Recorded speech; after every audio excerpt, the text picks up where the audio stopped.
Boucher right in your face.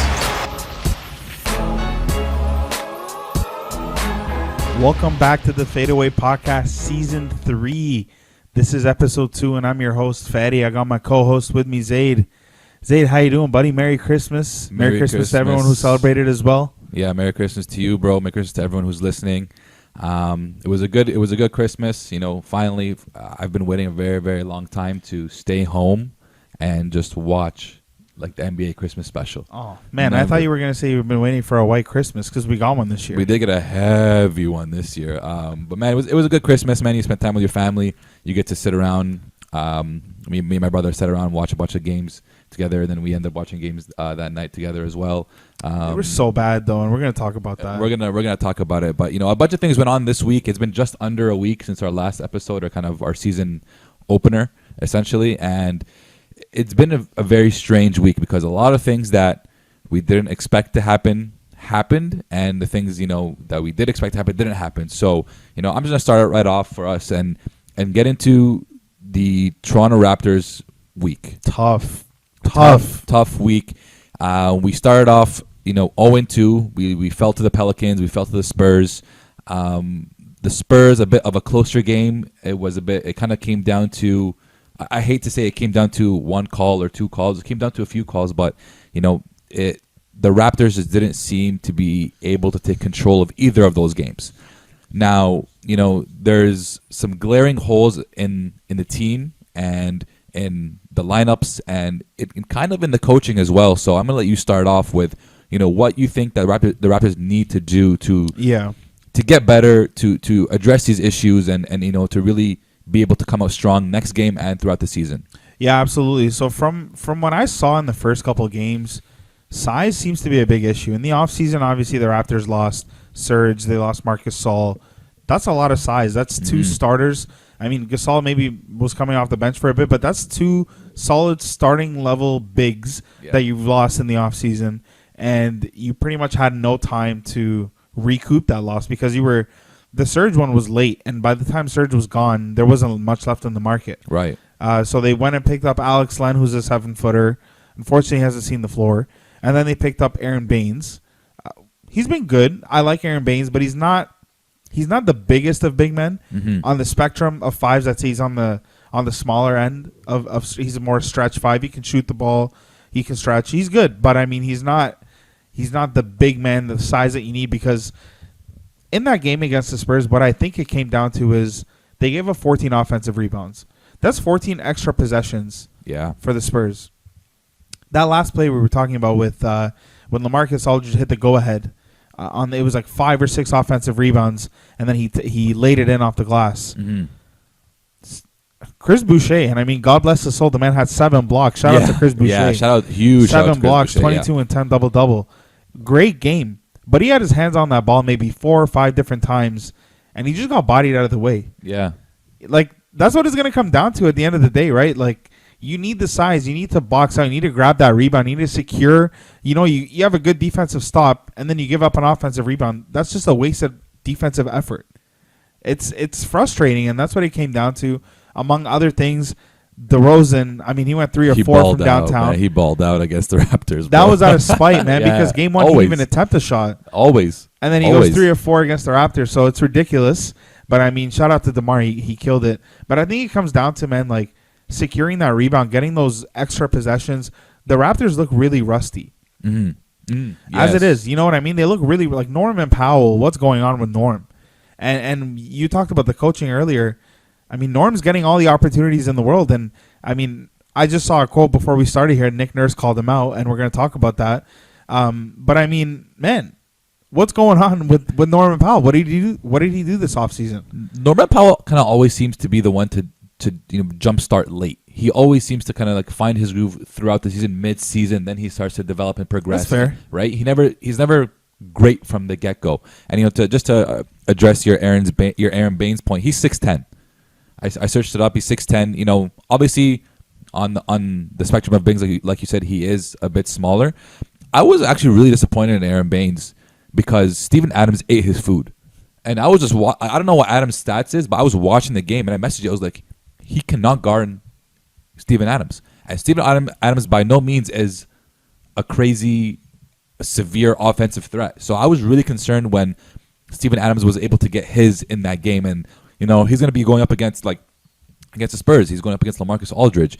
He's going to he has to go up against Anthony Davis. He has to go up against Joel Embiid, Nikola Jokic. There's a lot of very good fives in the league that we really need Aaron Baines to be able to play defense on these guys. And he's not so much of a rim protector, I would say. He's one of those guys who draws the charge and plays positional defense. So we really need him to play a lot bigger than what he already is. Yeah, absolutely. As far as personnel goes, you mentioned Norman Powell. Norman Powell, I don't give him a bye, but I don't expect him to be great from the get-go. I'm honestly embarrassed of OG. Because we came on here last week and we said this contract is so good. This contract is a good contract. He's going to work into it. I thought he's going to grow into it. I want him to be averaging maybe 15 points, become a great 3-and-D player. And I'm like, you know what? That contract is fulfilled. It's 2 games. It's 2 games, 100%. But you get that money. You better show up for those 2 games. And we rode from him. He got the bag. He's hung over. Doesn't matter. And it's not just OG. It's the trio, the new core. I'm going to say Fred's coming off 27 and 10. He's 1 game. That's great. Of 2 games. I'm not saying this is going to be the whole way. This is how they're going to play the whole season. But I'm kind of looking for them to I thought they were going to jump start from the get go and have that. They have the continuity. They have the coaching continuity. They have the team chemistry already. There's no excuse as to why they shouldn't be playing well from the get-go. 100% it's 2 games. Anything we say right now, it's 2 games. We're jumping the gun. We're being very critical on the Raptors, but at the same time, we expected better from the get-go. And you put your money into these 3 young guys, which I think is a great move. We both support that move, but it sucks to see the inconsistency in how they're playing. And one of them will have a good game, and then the other won't. And you just want to see them all on the same page. Yeah. A bunch of it does fall on Nick Nurse as well. He's got to be able to get his guys going, get his guys in positions to be successful. So I think it's very, like we said, 2 games is very early on. They're still trying to find out how they want to play as a team. The Raptors lost 2 key guys in Mark and Serge, so you have to make up for that. But I was those are all excuses that we can make, and we can accept those excuses, fine. But the way the Raptors came out that first game and how sluggish they looked, in the second half, they looked like they had no energy. They looked like they were not in shape. They looked like, and obviously being in game shape is different than being in quote unquote, I want to say summer shape. Mm-hmm. But they just didn't look like they were wanting to play. They looked so rusty, so sluggish. It was I was hoping they would come out with more of a fight. It was a grimy game. They were fighting, but they just didn't fight till the end. I think they gave up really, really early. Let's get to the chase, though, because you want to talk about Pascal Siakam. That's why we're here. So I'm going to give you the floor, but I want you to talk about your frustrations with Pascal, our max guy, our franchise guy, Pascal, the documentary guy. Yeah, listen. Talk to me. Okay. I feel like I'm coming off as a Raptor hater today, but I don't want to be I just expect a lot from the team, and I know that the team expects even more than what I would expect. Who am I in general to expect what I'm expecting, right? But listen, Pascal, buddy, I'm looking right at you. I expected you to come back this season with the offseason. Obviously, the offseason is very short, but come back with something new. Maybe a little mid-range jumper, maybe a way improved 3-point shot. I know he did hit a bunch of threes in the first 2 games, but from just that eye test and seeing how you were playing, your game didn't change. You still get the ball on the floor, try to get the ball in the post, try to post up, try to do your spin move. Great attack, but we need more. We need to see a mid-range game. We need to see a more complete game. We need to see a more handle. We need to see you be able to create your own shot and not have people dump the ball into you in the post and then you work. I need to see you make plays for others. I need to see you on the defensive end. So there's a lot of gaps in Pascal's game. I don't know. He made a whole documentary this offseason. And I watched the first episode. I'm like, okay, he's determined. This is going to be good. He's going to come back this season with something new. Even DeMar DeRozan, man. Every year he came back with something new.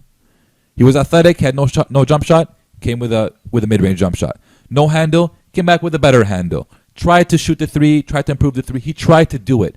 But I'm just not seeing the effort there and Pascal expanding his game. Tell me if I'm wrong. You're not wrong. I mean, it is tough because it feels like it's kind of carrying over from the bubble. Yeah. That the lack of aggression, he's all over the place offensively. He doesn't really seem coordinated. Yeah. It's really like it's kind of awkward to watch. As you're watching it happen, you're like, okay, like this is kind of weird. And then he's taking the last shot of the game, and we need big shots to be made, and it's just not looking good. The takes aren't looking good. Like you said, his game kind of looks like it feels right now, and I know this isn't the case because he's young and he improves. Mm-hmm. But it feels right now that he's hit his ceiling. Oh, that's dangerous. That is a dangerous. It's a dangerous thing to happen. I didn't want to feel like that, obviously, and it is 2 games, and I'm not going to say we have hit his ceiling, but I'm saying when you come back looking like the same guy from the bubble in terms of you look figured out. Yeah. You look figured out. Okay, yeah, you're not having fun because you're figured out. Mm-hmm. It's not fun when you're figured out. And that's what it feels like. So I don't know what's going to happen. I mean, it's going to be a good season, 72 games, and I think we're going to make the playoffs. I mean, we should be able to make the playoffs.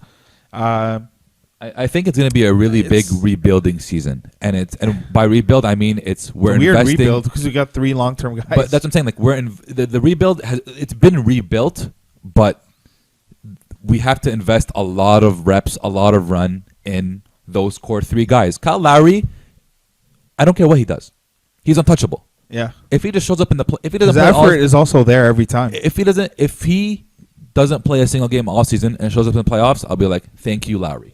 He's untouchable. He's proven himself.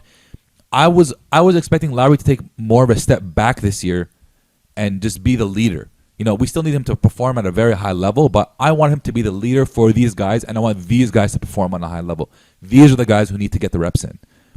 And we don't know what Lowry's future is, so that's why I wanted them to get used to being the stars or being the main components of the team. Yeah. Lowry can take a step back and just lead, and you saw his frustration in, I'm not sure if it was the Pelicans game or the Spurs game, but in the timeout he slaps the chair and the chair falls. Like, you see his frustration because he expects better, which I was happy to see. So I'm really looking at these 3 guys. I'm looking at Norm as well. Chris Boucher, great stepping up, man. Great outing last game. That's what we need. Next man up kind of mentality. Aaron Baines, I need you to be better. Matt Thomas shut me up last game. I wasn't, I'm not high on the Matt Thomas ahead of Terrence Davis in the rotation. I understand there's a bunch Davis of is so sticky. It's sticky. I understand, but you made a great point and you said if you're not gonna play him good minutes, don't play him. He doesn't need 1-2 minute runs, especially with his sticky situation. Keep him on the bench. Yeah, I understand that. Like, are you allowed to play him or not? Are you just doing this to punish him, or what's going on? Yeah. You either don't play him or you play him properly. He's a good player. He can contribute to a team if he's going to play. So I don't know what's going on in that situation. I don't really want to get into that. Let's wrap it up because we're not a Raptors cast. Before we finish, what did Nick Nurse call out, or what was the gist of the quote that Nick Nurse said about Norman Powell? Essentially, he said, "Let's get honest." I mean, he hasn't really shown anything since the preseason, regular season. He hasn't picked it up. He trusts that he's going to because he's proven to, but he is calling him out on pretty much not being there, not being engaged, and it's looking rough, man. It's looking rough, but I think we're gonna get it figured out. We just, like you said, we need to find a way where Fred and Pascal can play really well together. Exactly. Not where one guy's 27, the other's 15, and then one guy's 30, the other's 18. No, we need to find a way to get both guys to be 25 to 30. If Fred, maybe 22 to 25 for Fred. For both. But I think Pascal, 25 to 30 is a very reasonable. I mean, at this point, I think this year we're going to get the most amount of 30-point per game scores in NBA history.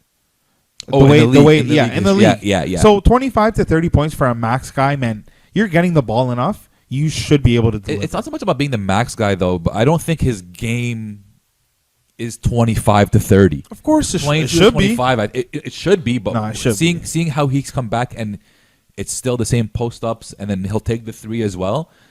I had 22 to 25 for both. If they can do that, both of them, and then you have OG averaging 15, which is what I'm expecting him to average, Kyle Lowry 15 as well, like, that's a very good spread across the team. So, we both have high hopes for the Raptors. Don't get it wrong. We're not here to come on and just, give them flack and give them a lot of crap. These are things that we expected to happen, and it's not happening. So it's been frustrating to watch and see it all unfold. Yeah. Let's move on from the Raptors because there's a lot to talk about, and we don't want to be here for 6 hours and talk about it, even though we can. Yeah. But Christmas Day, man, was just very, very disappointing from a competitive sense. I didn't like it at all. Every team I think had lost by minimum 13 points. The Warriors lost by 40. The Celtics lost by 30. Yeah. The Mavs lost by 25. It was not competitive. I found the selection of games was more about selling the players rather than selling the competition. There's definitely better matchups that you could have found. Warriors Bucks. The Warriors are trash. The NBA didn't even sell the storylines. The Warriors are trash. Let's call it what it is. We'll get into that. Let's call it what it is, and we are going to get into that in more depth. But the Warriors are just bad, man. I don't know, man. And I think we talked about when they scheduled it. Okay. Prior to Giannis signing, is Giannis going to go to the Warriors? Yeah. And then we have a healthy Klay, Steph, and Draymond. Yeah. But then, obviously, things changed. He signs the extensions, and Klay and Dre are out. So there's a lot of factors, right? But Christmas Day was just terrible, man. What's going on? I don't think they exploited the rivalries or the storylines. They didn't even have time. Well enough. They didn't have much time, but there's some things that are a bit more glaring. I would have liked to see Lakers Clippers on Christmas Day as opposed to opening night. I understand the importance of opening night as well, but you can move that to Christmas Day. That's a bigger day. You're gonna get your money on Christmas Day. So the Clippers Nuggets, to me, I get that rivalry because of the 3-1 and everything. So that was okay. I didn't understand the Heat Pelicans. I was hoping maybe a Heat Bucks, Lakers Heat rematch. Finals rematch. You have that option. The Nets and Celtics I thought was a great rivalry. It's Kyrie coming back, Also Nets Warriors could have been done, but that was already done on the opening night. But that just ended up being a blowout because once again we'll get into this later. But the Nets just look unbelievable. And Lakers Mavs, why?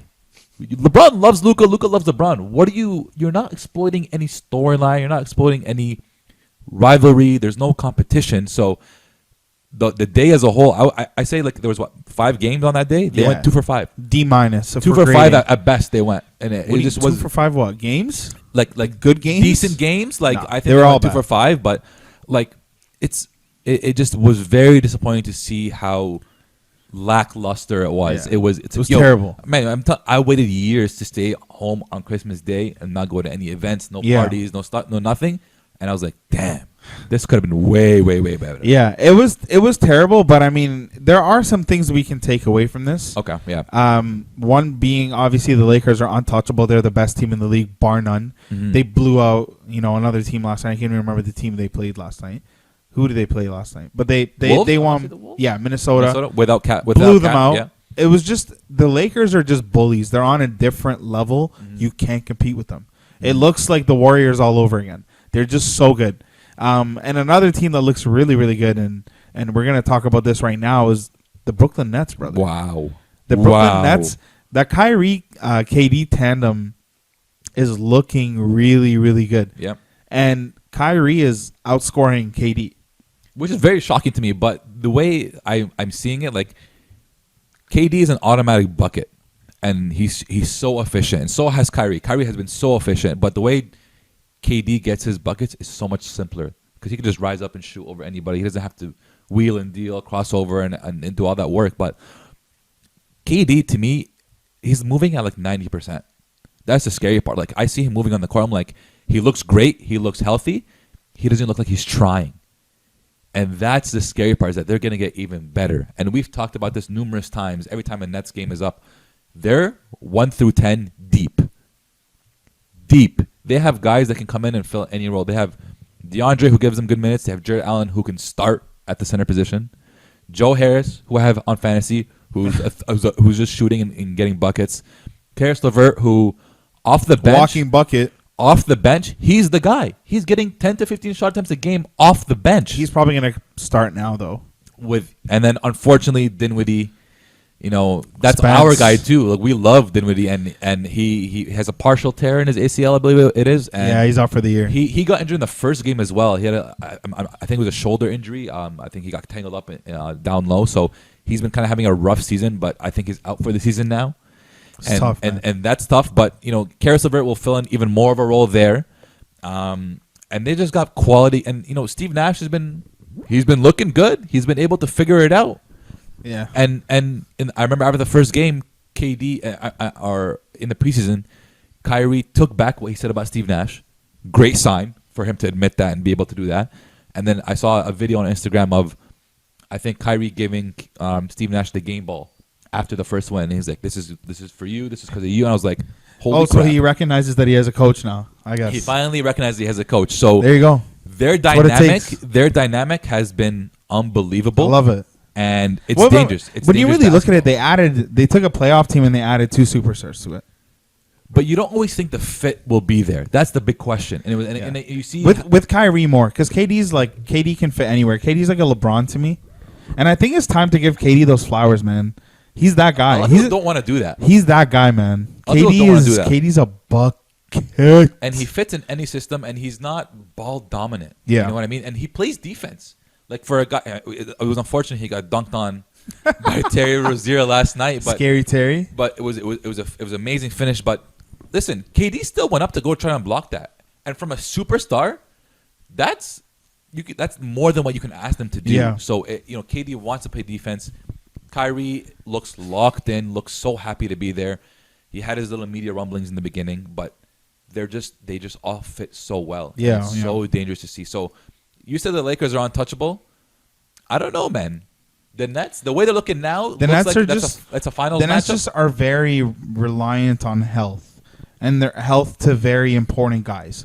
Like KD is still coming off a very serious injury at the end of the day. Sure. He still looks really good, but a body is a body. And, he's torn an ACL, torn an Achilles, yeah. and that's the reality. So he needs to be healthy. Kyrie's never been healthy. Yeah. Ever. Mm-hmm. So he needs to be healthy, and that's what it comes down to. The Lakers just, like, AD, yes, he had health issues, but he's not playing today. He's not playing. They're going to be controlling his minutes, man. They have Gasol, they have Montrez. Yeah. They're going to be controlling his minutes, and LeBron is LeBron. And we got to just, when you look at the risks, Brooklyn has higher risks. So when I look at the Lakers, man, like, first of all, the Clippers, I don't even take them seriously anymore. After last night. Wow. Down 50 at halftime. Bro. At halftime. Mm-hmm. Mm-hmm. You couldn't even cut the deficit. 50 at halftime means Luka's not really playing in the second half. And you couldn't cut the deficit. They still lost by 50. You couldn't cut the deficit. I'm just trying to think of, like, Serge, like, calling Kawhi into his room, like, bro. What did you get me into, bro? You told me to leave. You told me to leave. What's good? It was sad to see. That's so embarrassing. It's hard man. to score 50 points. Shout out to Doc Rivers. It's easier now to score 50 points and a half than it's ever been before, but it's still hard to score 50 points and a half in NBA basketball. You got 50 and a half. 77 to 27. Bro, I was watching. I'm like, this is a joke. And then Paul George comes in after the game. He's like, I take full responsibility. It was I loved my Christmas. I'm like, what? What are you talking about? I had a great Christmas. Bro, nobody asked you. Nobody cares about Christmas right now. Like, they should have asked him, I mean, from a human standpoint. But, like, bro, it sounds like you're deflecting. Yeah, absolutely. And I ate a lot. I was distracted. I recently just went onto Twitter and I'm like, there's no way this Clippers team, even the last year's Clippers team, is better than that 2019 Raptors championship team without Kawhi. Or this year, 17-5. Or this championship team, or this team right now. Like you take Kawhi off any of those Raptors teams, we're still a number 3-4 seed throughout the whole season during those seasons. The Clippers aren't even. They didn't look like a playoff team last night. I think it was, or 2 nights ago. Like. So it's the Clippers have a lot. Luke Kennard, $64 million man, 29 minutes, 2 for 11, 7 points. That was we were already talking about that signing. That was a very confusing signing. But I can't believe the it. The Clippers keep on just regressing and regressing and regressing, and they want to be taken more seriously. You have 2 superstars in your hands.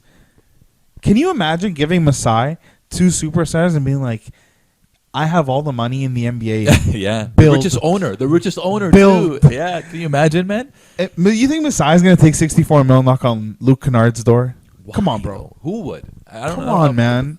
It was very embarrassing. So another thing we want to talk about, which we said we'll talk about, is the Warriors. Oh, they are trash. They pulled out the game-winning shot last night. Damian Lee.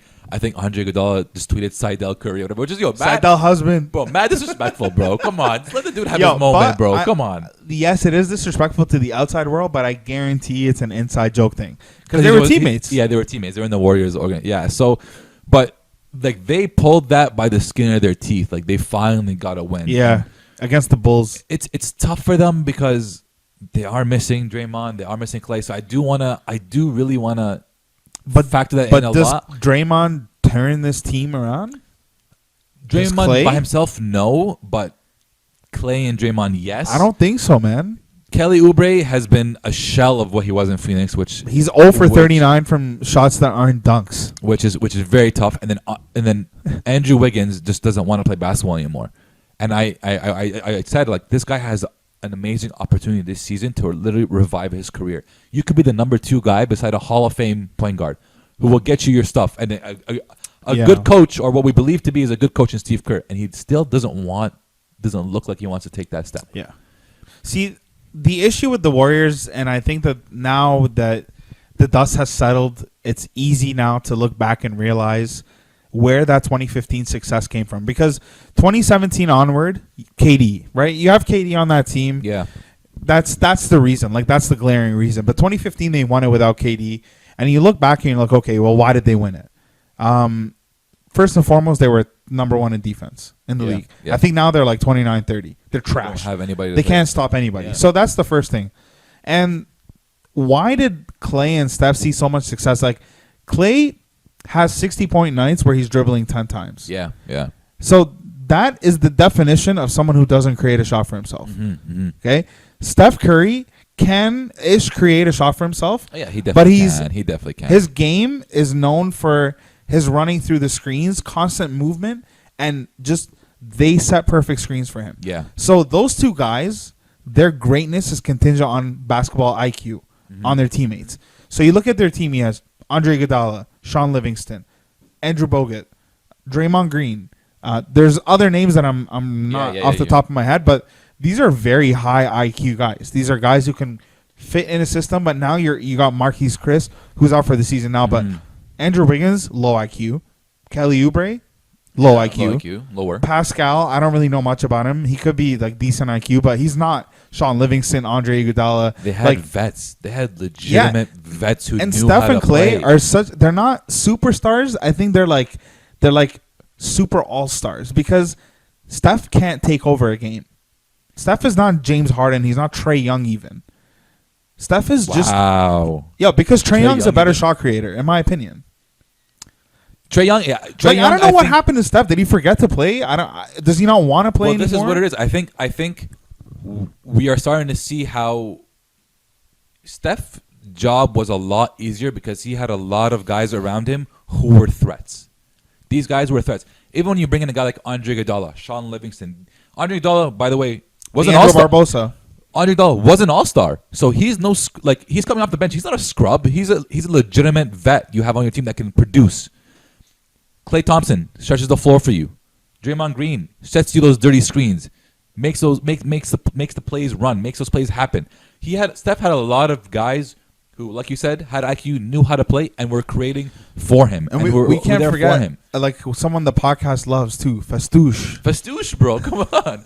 Festouche was there setting you those screens, bro. Festouche. So Steph is struggling because the guys around him aren't trained to play with him, aren't trained to play around him. Steve Kerr is struggling because he's trying to implement his system or how maybe they used to play with veteran guys, with these young guys who haven't really done anything in the league. You know, Kelly Oubre has been great, hasn't been a great fit.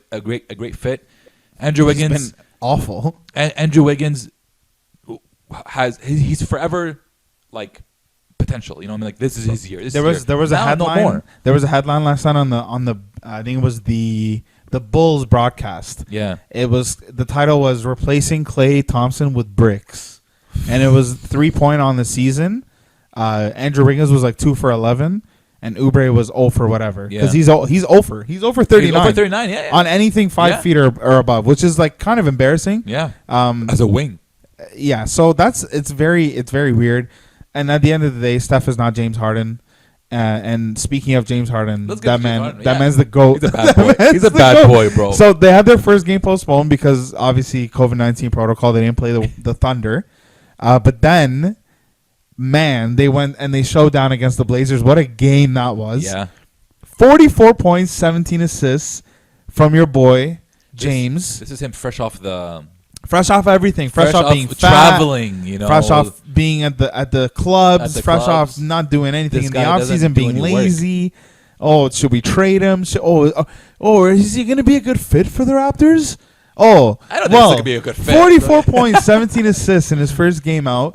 Man, this guy's a stud. Like, you can't stop James Harden. You can't.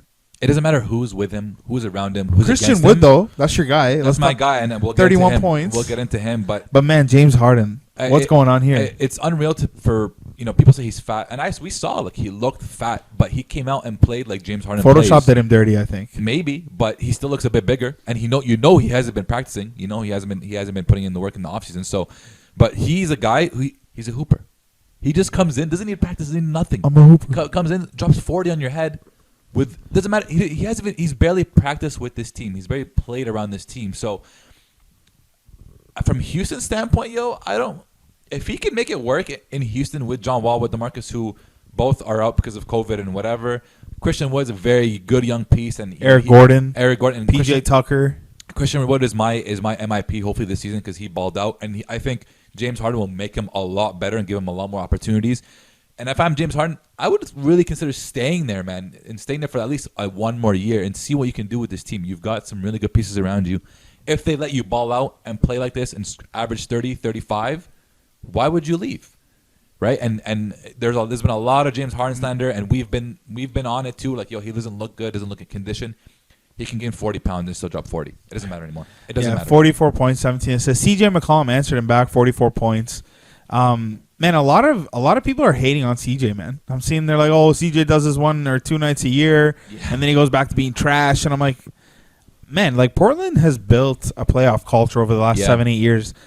I don't know about no CJ being trash. Like, I think CJ is not the best, and he doesn't. I don't think people think he's the best, but he's a nice player. He's a good. I mean, he's not going to give you 44 every time, but I mean, those nights where Dame doesn't come through, he won't ever be an CJ all-star. will come through. He won't ever be an all-star because there's just better wings and better twos in front the of West. him. Yeah, but he's still a very good two to have. Like, he's like you give him big money on a Portland team because you need him to be there. So I don't know. I don't think he's trash. I wouldn't say he's trash. I think I kind of expect CJ to erupt a few games a season, and then you expect him to average maybe 20 to 25 points a game after that, like throughout the season to average out.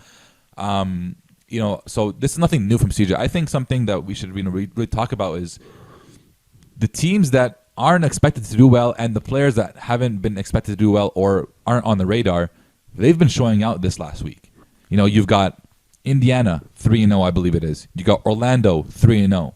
You got Cleveland 3-0. Doesn't matter who you face, NBA basketball, whatever. They didn't play playoff teams. I don't care. They're 3-0. young guys are getting buckets. Colin Sexton balling. Darius Garland, Balling. Trae Young, Bro. John Morant. Let's stop for the Atlanta Hawks because number one, my Christmas Day feedback. I would have loved to see the Atlanta Hawks play on Christmas Day.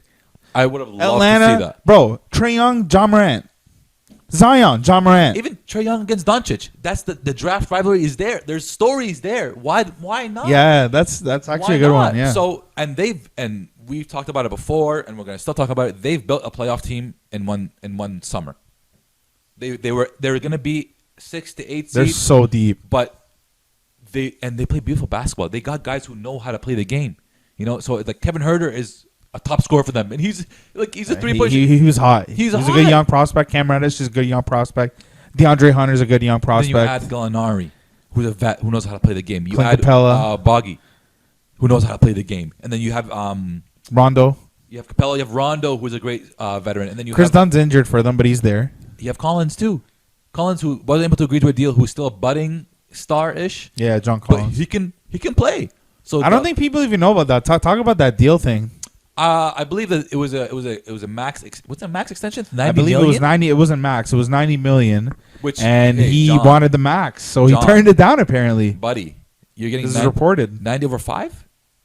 I don't know what I just know that the report was he turned down 90 because he wanted the max. He turned down 90 because he wanted the max. John, buddy, you better play the hell out of the season. If you're turning down 90 million, if I'm John Collins, the way he plays and his size, he can definitely improve, and I think he could definitely outgrow a 90 or almost outgrow a 90. But that's, bro, you're getting 90 million and you haven't really done anything yet. You're on potential. So for me, I think they should have been able to come to an agreement on that 90 million. John Collins, listen, you're betting yourself. I get it. I understand. You want more money? You better play the hell out of the season. And he's good enough. He's good enough to get 90 million. I don't know if he's good enough to get more, though. Yeah. No, it's been a very interesting first weekend. Even like yesterday, the Bucks got 30'd by the Knicks. Wow. The Bucks got 30 outing by the Knicks. And Philly got 20'd by the Cavs. The Clippers got 50'd by the Mavs. The Mavs are a good team. But come on. These young guys, man. Mm-hmm. RJ Barrett's been balling. He's been playing really, really well, and he's kind of taking that next step, which is very impressive. But it's a lot of, I think the league is so much more talented now. There's so much young prospects. Back in the early 2000s, even in the early 2010s, it was really around having veteran guys. They really valued having veteran guys. Now it's, hey, let's keep one, let's keep two veteran guys, and let's just have prospects. You look at Orlando. How young is that team? Markelle Fultz is there. Cole Anthony is there. You're young. Terrence Ross is their vet. And he's young. Vooch is their vet. By the way, Terrence Ross has been balling out of his mind. Hasn't been doing much other than scoring. 25 points a game, baby. He's been scoring out of his mind. So, these are young teams that, Aaron Gordon is a vet, and he's probably, maybe 27, 28? Charlotte's got a lot of young budding talent. Charlotte just beat Brooklyn last night. Huge win for them. Yeah. Huge win for them. And they stayed disciplined. And it's... And that's the thing. In this league now... Miles Bridges is balling.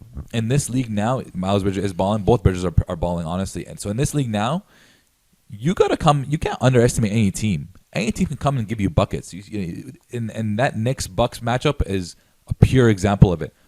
Where the difference lies, and where I will agree with you on the Lakers being untouchable, is they see a team that they should probably underestimate, and they go in and they destroy them. They had the Timberwolves without Cat last night. 40. They went in and destroyed them, and that's what a championship team needs to do. 40. You got to come in and take care of business against the teams that you should take care of business against, and get those reps in and listen. You 40 guys, you give rest to LeBron, you give rest to AD when he needs it. You let Marc Gasol play less minutes. You give more run for THT, a guy who wants more run, right? We give more run to Caruso, a guy who wants more run. So. There's a lot of talent in this league now, man, and it's crazy to watch because you never know what you're gonna get on a given night. Yeah, for sure. You never know. And let's talk a little bit about the Wizards, man. 0-3. Wow. That Beal Russ thing is not that it's not working out, but man, Washington 2 through 10 is terrible. I mean 3 through 10. 3 through 10. Who are you giving the 3-2? You got Russ. You got Bradley Beal. That's it. Oh, 3-2. Oh, yeah. Like pretty much everyone but those two guys. Yeah. Is pretty bad, and it's not a cohesive team. It's not going to work. Russ is going to get you his triple doubles, but it's not going to work. Brad's giving you 35 a game again. Yeah, there's just nobody else, man. There's no. They start a guy named Isaac Bonga. The other night they had two guys on their starting lineup, or not their starting. Sorry, they had two guys play over 10 minutes. Yeah, 0 points each. Yeah. How are you both in the NBA playing? One guy played 19 minutes. You couldn't get a bucket, but that also might be just opportunity. You got two ball heavy guys on that team, man. Russ is not going to give the ball. Brad double-digit assists a game, and Brad's the only other guy shooting and scoring. Who's going to be getting those assists? Probably a big man, because it's all dumps. Davis Bertans, you paid him big money, and where's he at? No, he's been decent. He's been putting up. He hasn't been putting up money numbers like that. Like Thomas Bryant, when is he ever going to come through? Like it's a poorly constructed team. It's a bad team, man. It's a tough team. They're 0-3.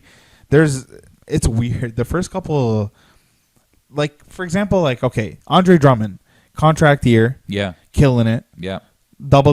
They're 3-0, but really, over the next 10 games, what are we thinking? I'm gonna go to their schedule, but do you think Cleveland's gonna pan out? Do you think all of a sudden, the Vegas had them over under 22 wins? It's still too early to see, and that's the scary part of it is that, it's still too early to see if this is real basketball essentially, because other teams are still starting up. They're still trying to get in their groove. Cleveland had the longest offseason in the NBA. They didn't play in the bubble. They didn't play. Okay. They're rested. They know what they're doing. They're already a cohesive unit. So they're well in advance of where their team should be compared to other teams. What's the schedule looking like? The next 10, they got the Knicks, the Pacers, the Hawks, 2 Orlandos, 2 Memphis, and Milwaukee. So It's not a crazy tough schedule, but... what do you mean? 2 Orlando. That's tough. Oh, Orlando's been tough, yeah. 2 Memphis. Tough, okay. Tough. Milwaukee. I mean, after Atlanta. you don't think they shouldn't win a game? Yeah. They shouldn't win a game. I know. That's they what I should not mean. win a game. They start 3-0. They got the Knicks. They should beat the Knicks. Okay, I'll give them the Knicks. Okay, fair. But then the Knicks even just came off a 20-point rout of the Bucks. So who knows anymore? But I mean, is it sustainable? Like, there's a lot of good young talent, and it's such a toss-up. That's why I think like the Raptors starting at 0-2. Okay, it's not the worst thing, but man, like you said, you can't have an off night. Yeah. You have 10 less games. You have 10 teams now who can make the playoffs. Yeah. Come on, man. Like, It's a way it's a different league it's this a year. tough league this year, man. There's a lot of young guys, and I think we got to give some honorable mentions out. John Morant's been balling out of his mind. Ooh, yes. 44 points, 28 points. Trey Young balling out of Balling his mind. out. Shout out to Markelle Fultz at 26 points. Mm-hmm. I mean, The young guys are coming up, and the league is in good hands, but a lot of buckets. a lot of guys who can score, a lot of guys who can create, and they've seen the older generation. Like they've seen the Stephs, they've seen the Gordon KDs, Hayward had a they pretty know. good game. What do you have? 28, 8-7 or something like that against Brooklyn. They won. Hey, that's money's worth. That's money's exactly worth. like I was thinking. That I was is looking at money's it. worth. This is exactly what they brought him here for. Yeah, absolutely. To be the leading scorer on this team to help Yeah. them win against big teams. Yeah, I like them, man. They look well coached. They have good prospects. definitely. We're definitely gonna Terry watch a lot Rozier more. is having a good start to the year. Yeah, he's having a ball. He had 40 in the first game. Yeah, right? he's coming down to earth. I think he's like 19, 20 his last 2. Still, But he's still balling. is Man. hard, He's efficient. He's efficient. He's over 50 from the field. So there's a lot of exciting things, man. A lot of things to look forward to. It's been fun. It's been fast paced. Yeah, very fast. But I think that's it for our agenda, man. Is there anything else you want to discuss before you wrap it up? Not for now. It's been a good week. Another good week. Absolutely. Another good. Even tonight. Tonight is a jam-packed night with a bunch of games. You sent me a bunch of games Big that we're gonna matchups watch. tonight, So it's gonna be an interesting night. And then, like I said, we don't know what's gonna happen anymore. Like the teams that we thought aren't gonna win games, they're winning games. So there'll be definitely a lot more to talk about For sure. throughout the season. For sure. And with that being said, listeners, Happy New Year. Yes. Happy New Year. Happy New Year to you and yours. Be safe, and thank you for supporting. And with that being said, we will come at you next episode.